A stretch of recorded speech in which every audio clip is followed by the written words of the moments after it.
Bonjour à tous, j'espère que vous allez bien et j'espère que vous avez passé de bonnes vacances. Pour ma part, elles furent très bonnes et je peux vous dire que j'en avais rudement besoin. Bon, maintenant il va falloir relancer la chaîne et pour cela, je vous propose cette nouvelle vidéo qui est un réupload du petit exocode numéro 92. J'en profite pour rappeler tout de suite que cet exercice m'a été proposé par l'un d'entre vous. Vous allez voir le commentaire s'afficher en bas de l'écran. Merci à toi, toi qui m'avais proposé cet exercice et qui te reconnaîtra. Pourquoi proposer un réupload de ce petit exocode? Je vais l'expliquer d'ici quelques instants, mais tout d'abord, laissez-moi le soin de lire l'énoncé de l'exercice que nous allons attaquer aujourd'hui. Soit oméga un ensemble fini de cardinal supérieur ou égal à 2, on aimerait déterminer les fonctions f qui vont de R vers R, telles que pour n'importe quelle probabilité posée sur P d'oméga et pour n'importe quelle variable aléatoire réelle sur oméga x, nous avons la commutativité entre l'espérance et la fonction f évaluée en la variable x. Alors pourquoi avoir proposé un réupload de cet exercice? Pour ceux qui auraient vu la vidéo originale, vous devriez vous dire que l'énoncé que je propose ici est assez différent de l'énoncé que je proposais dans la vidéo originale. En effet, au début, je fixais un espace probabilisé, oméga A, P, donc oméga, mon ensemble, mon univers, A, une tribu, et puis P, une probabilité sur cette tribu, en tout cas liée à cette tribu.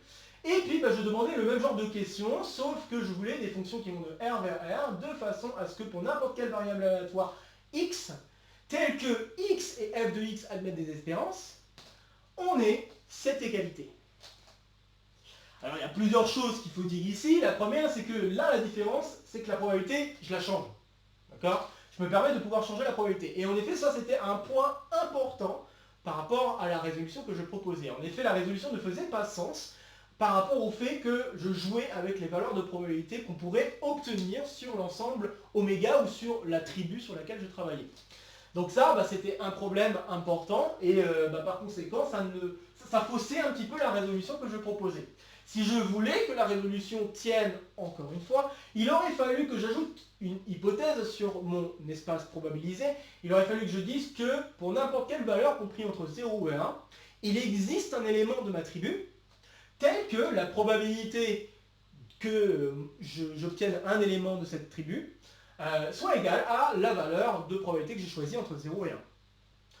Donc voilà, là, il aurait fallu ajouter cette hypothèse, sauf que bon, je pense que j'aurais peut-être manqué un petit peu de clarté dans l'énoncé que j'aurais proposé, et j'aurais peut-être aussi manqué de clarté dans la résolution que j'aurais proposée derrière. Alors j'ai finalement opté pour vous proposer un énoncé plus simple que l'énoncé original, en finalement travaillant avec un ensemble oméga qui est directement fini. Et ici, la cardinalité supérieure ou égale à 2 va avoir son importance. Mais surtout, le point important que je voulais souligner, c'est le fait d'avoir maintenant oméga, un ensemble fini.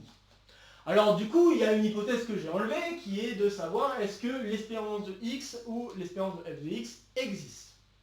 Alors il faut quand même avoir en tête que c'est pas parce que l'espérance de x existe que l'espérance de f de x existe également. Je vais vous en donner un exemple très rapide. Alors un exemple très rapide, je pourrais avoir une variable aléatoire définie sur des valeurs des entiers naturels non nuls. Donc disons pour simplifier que oméga ce sont les entiers naturels non nuls. La variable aléatoire c'est tout simplement l'identité, donc à n'importe quel entier naturel non nul j'associe lui-même. D'accord? Sachant que je travaille d'abord dans oméga puis ensuite je vais dans les réels, qu'on soit bien d'accord avec ça. Et puis la mesure de probabilité que je vais poser sur oméga, alors là on a encore de la chance, on peut poser une mesure de probabilité juste en connaissant la mesure de probabilité de chacune des issues. Donc c'est-à-dire que si je connais la mesure de probabilité sur chaque élément de oméga, je suis capable de donner la mesure de probabilité sur tout ensemble de oméga par sigma additivité. D'accord? Donc qu'est-ce que j'entends par là? J'entends que si je veux déterminer la probabilité qu'un événement E se produise, E inclus dans oméga, eh bien je peux faire la somme des éléments dans E, des probabilités des singletons, donc des issues. Et donc ça montre bien que connaître les valeurs des probabilités pour chacune des issues suffit pour déterminer la probabilité de n'importe quel événement, donc qui appartiendrait ici à la partie de oméga, si je considère que ma tribu c'est toutes les parties d'oméga. Bien, donc ça c'est la petite parenthèse. Alors maintenant, si je pose la mesure de probabilité comme étant la suivante, donc la mesure de probabilité pour K entier naturel non nul, je propose 1 sur k puissance 3 fois zeta de 3. Alors je me permets de rappeler que zeta c'est la fonction de Riemann, zeta de s, qui est la somme des 1 sur n puissance s, s allant, pas s, pardon, n allant de 1 à l'infini.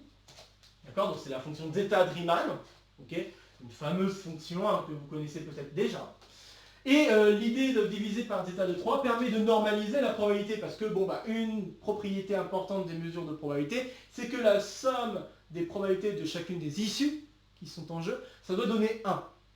Et donc là, en l'occurrence, en faisant ça, je suis sûr que si je m'amuse à regarder la somme pour k allant de 1 à l'infini de cette chose, je vais obtenir 1, puisque je vais avoir 1 sur zeta de 3 fois zeta de 3. Bien, alors maintenant que j'ai fait ça, je vais considérer ma variable x et je vais regarder l'espérance de x. Alors normalement, pour vérifier qu'une variable x admet une espérance, je suis censé regarder l'espérance de valeur absolue de x. Or ici, x est une variable aléatoire qui va prendre des valeurs positives. Donc c'est-à-dire que je suis presque sûr, si je dois utiliser les termes exacts, je suis presque sûr que la variable aléatoire est positive, autrement dit la probabilité que x est positive est égale à 1. Donc par conséquent, vérifier qu'une variable x qui vérifie ces hypothèses-là, donc qui est positive presque sûrement, admet une espérance, il suffit de vérifier qu'elle a une espérance tout court, sans regarder les valeurs absolues. Donc il faut que je regarde, est-ce que la série des 1 sur, pas des 1, pardon, des k sur k cube zeta de 3, est-ce que cette série converge? Si elle converge, l'espérance est exactement égale à la série. Donc, ça veut dire que l'espérance existe pour la variable x. Donc je vais avoir ceci, on simplifie, on va avoir 1 sur zeta de 3. Au passage, zeta de 3, c'est ce qu'on appelle la constante d'Apéry. Je me permets juste de le dire si ça vous intéresse. Il y a 2-3 petites choses qu'on peut démontrer sur la constante d'Apéry, notamment sa transcendance. On peut vérifier, on peut montrer, et pas de façon très évidente, on peut montrer que zeta de 3 est transcendante, ce qui est le contraire de nombre algébrique. On a déjà attaqué ce genre de notion dans d'autres exercices, je ne vais pas en parler davantage ici. Bref, donc zeta de 3, et puis on va avoir zeta de 2 qui va sortir en simplifiant le k avec k cube, donc on va avoir 1 sur k carré, k allant de 1 à l'infini. Et ceci me donne en effet zeta de 2 sur zeta de 3. Et on a donc convergence. Pas de problème, puisque la série est 1 sur k carré, bon c'est bien connu en classe prépa que cette série converge. Par conséquent, comme on a convergence, on peut affirmer qu'on a existence de l'espérance de x. Maintenant, si je regarde la fonction qui a x associe x carré, et je me pose la question, est-ce que x carré admet une espérance? Bon là je vais voir qu'il va y avoir un problème. Si je veux qu'il y ait une telle espérance, j'applique les formules de transfert, et ça voudrait dire qu'il faudrait calculer la somme pour k allant de 1 à l'infini de k carré sur k cube zeta de 3. Donc ça c'est une formule de ce transfert. Et maintenant il faut que je me pose la question, est-ce que cette série converge? Si elle converge, alors il y a bien une espérance, et cette espérance est exactement égale à ce que je veux. Sinon, ça veut dire que x carré n'a pas d'espérance. Donc voilà, ici, on va se retrouver avec 1 sur zeta de 3 fois la série pour k allant de 1 à l'infini des 1 sur k. Et là, vous devriez reconnaître la série harmonique, et cette série diverge. Donc là, ça ne va plus, ça veut dire qu'on n'a pas d'espérance pour x carré. Donc voilà un exemple assez simple d'une variable aléatoire x qui admet une espérance, mais tel que f de x n'admet pas d'espérance. Et là c'est d'ailleurs un exemple assez important que vous pourriez retenir, puisque c'est aussi un exemple d'une variable aléatoire x qui admet une espérance, mais qui n'admet pas de variance, puisque ça n'admet pas de moment d'ordre 2. On peut généraliser un peu l'exemple que j'ai donné pour donner un exemple d'une variable aléatoire qui admet des moments d'ordre jusqu'à r, et qui n'admet pas malheureusement de moment d'ordre R plus 1. Voilà. Ça je pense que ça fait partie des exemples assez importants qu'il faut connaître, et voilà, je voulais vous le partager, je pense que c'est assez intéressant. Bon là, ce qui va nous faire fonctionner les choses, puisque j'ai pas mis l'hypothèse concernant l'espérance de x ou l'espérance de f de x, c'est le fait qu'on travaille avec oméga, un ensemble fini. Et quand on travaille avec un ensemble fini, les calculs d'espérance correspondent en fait à des sommes finies. Et donc si on a affaire à des sommes finies, la vie est belle, j'ai envie de dire, toutes les sommes convergent, donc ça veut dire que les espérances existent. Il n'y a pas de question à se poser sur les espérances ici. L'espérance de x et l'espérance de f de x existera toujours, étant donné que oméga est un ensemble fini. Point. Mais voilà, ça vous met aussi un peu la puce à l'oreille, hein, que oméga, le fait que oméga est fini a de l'importance, puisque ici, dès que oméga n'est pas fini, on a des problèmes. Bien, bon ben j'ai pas grand chose d'autre à ajouter concernant cet exercice, j'en aurai quelques-unes à donner d'ici quelques instants, mais ça serait déjà des pistes. Pour l'instant, j'aimerais vous inviter d'ores et déjà à faire une pause sur la vidéo pour essayer de résoudre l'exercice avant que je ne vous dise quoi que ce soit d'autre. Bien, j'espère que vous aurez essayé. Je pense que c'est pas un exercice si difficile que ça. En tout cas, maintenant que j'ai simplifié l'énoncé, ça devrait être encore un peu plus simple. Alors, je vais faire deux petites remarques qui vont vous donner une piste, hein, si vous n'avez pas trop d'idées sur comment démarrer. Les deux remarques que j'aimerais faire, c'est par rapport à des vidéos précédentes de la chaîne, qui vont être un peu plus importantes. Il y a notamment l'inégalité de Jensen. Donc, certains d'entre vous pourraient avoir pensé à cette inégalité de Jensen. Alors c'est un exercice qu'on a vu, petit exoscole numéro 17 pour la référence. Vous pouvez le retrouver en description. Et cette inégalité de Jensen a une conséquence. Alors c'est une inégalité qui s'écrit normalement sous la forme d'intégrale, et qui peut se réécrire sous la forme de somme, etc. Et si on joue un petit peu avec la question d'espérance, qui peut s'écrire sous la forme de somme, qui peut s'écrire sous la forme d'intégrale, bon ici c'est sous forme de somme, hein, il n'y a pas de question à se poser. Eh bien, on a la chose suivante. F convexe, pardon. Que je fasse pas de bêtises. Donc F convexe sur R. Alors ça veut dire que, et là il ne faut pas que je fasse de bêtises, ça veut dire que l'espérance de F de X par rapport à F de l'espérance de X, alors que je ne fasse pas de bêtises, juste 2 secondes. Donc quand on a convexe, ça doit être ça.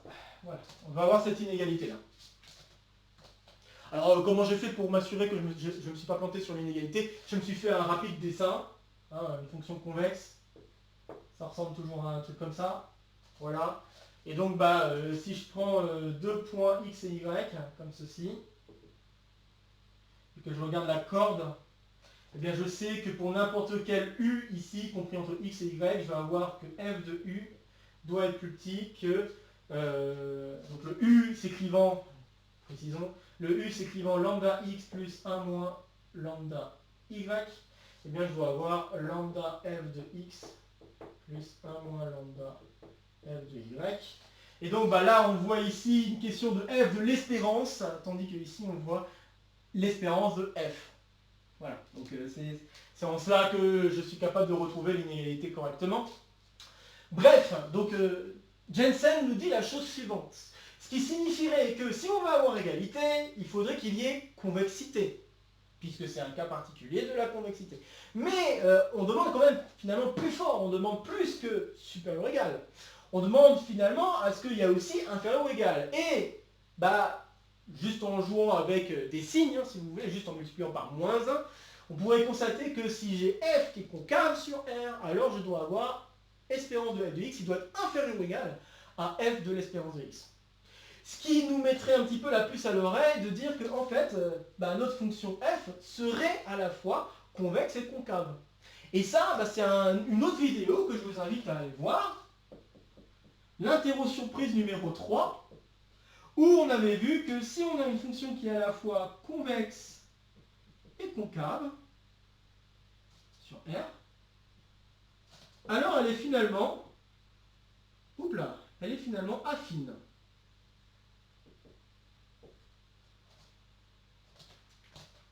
Voilà, donc je vous invite à aller jeter un coup d'œil à ces deux autres vidéos si vous voulez un peu plus de compléments. Mais ces deux exercices, en tout cas ces deux résultats, vous mettent normalement la puce à l'oreille sur le résultat final qu'on doit obtenir. Et donc maintenant je peux vous divulgacher le résultat final.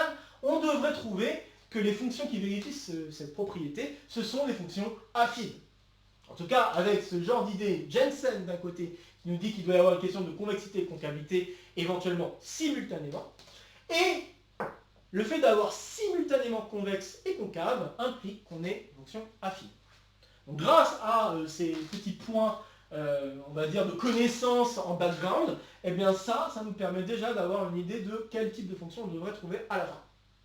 Maintenant la question c'est comment mettre un petit peu plus en place la chose et mettre en avant que, en fait, pour avoir ce genre de choses, la fonction f doit être une fonction convexe ou concave, enfin, ou éventuellement les deux en même temps.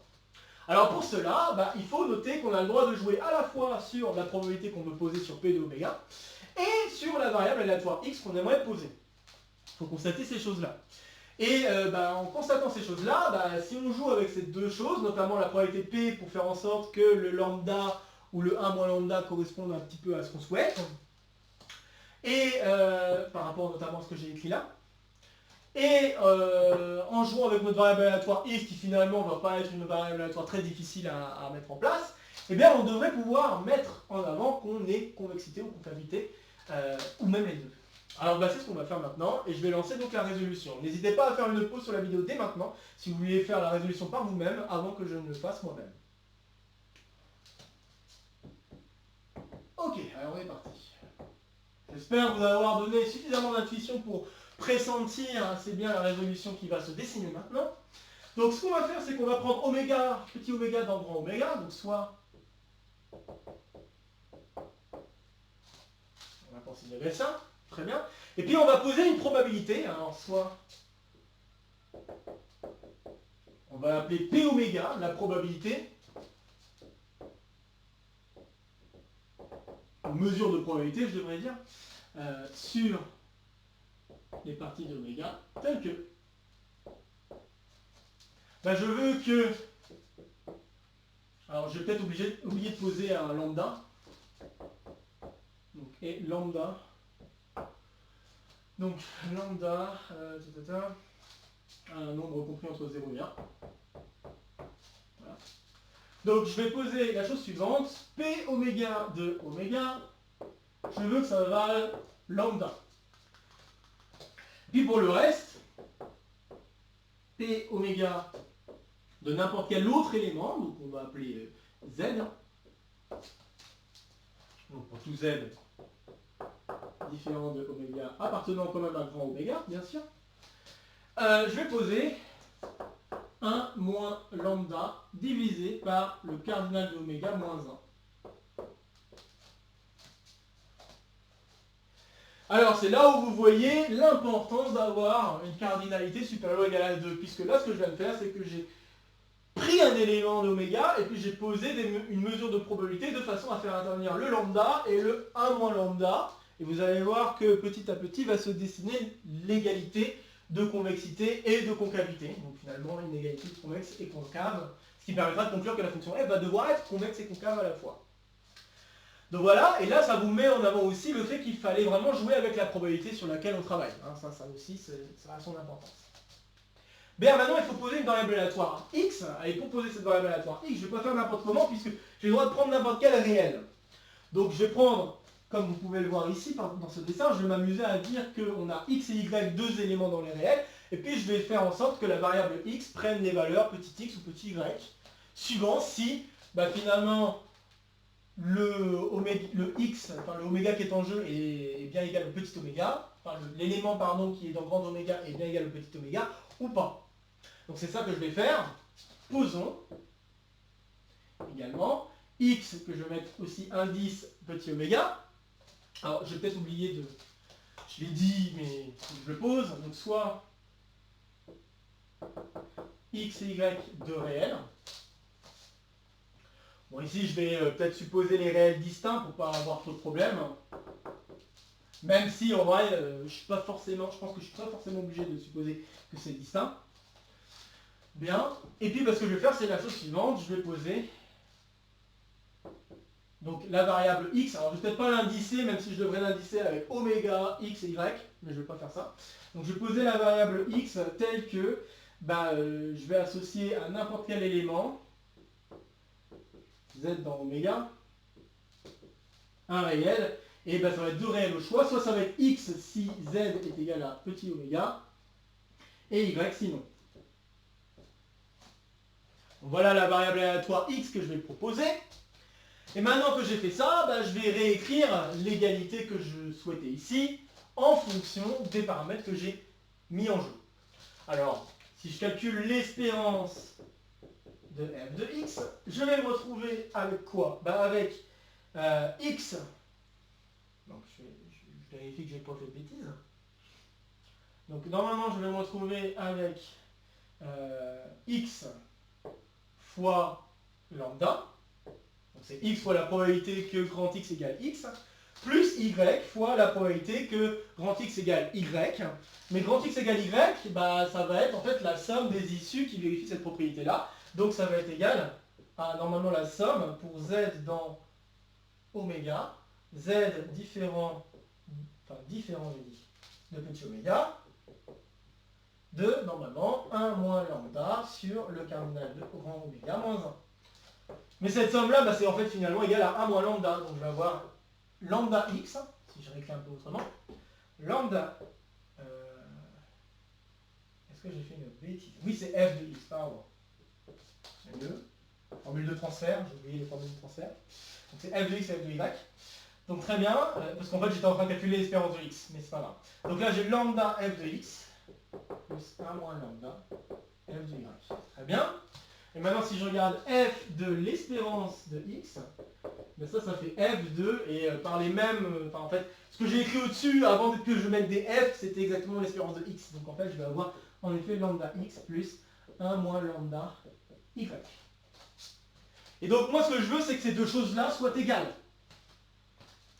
On peut constater que je pouvais totalement changer la valeur de lambda si je voulais, compris entre 0 et 1. Je peux totalement changer les valeurs de x et de y, pareil, appartenant au réel. Et donc par conséquent, ça veut dire que f est à la fois convexe et concave. Donc, f est convexe et concave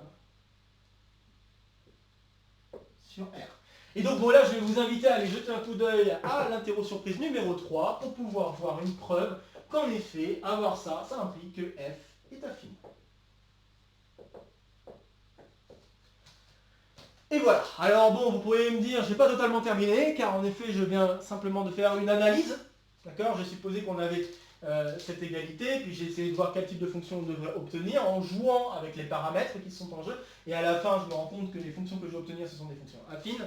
Maintenant, si je veux vérifier dans l'autre sens, bon bah ça c'est une propriété que vous devriez connaître. Je vais faire ça ici. C'est une propriété que vous devriez connaître.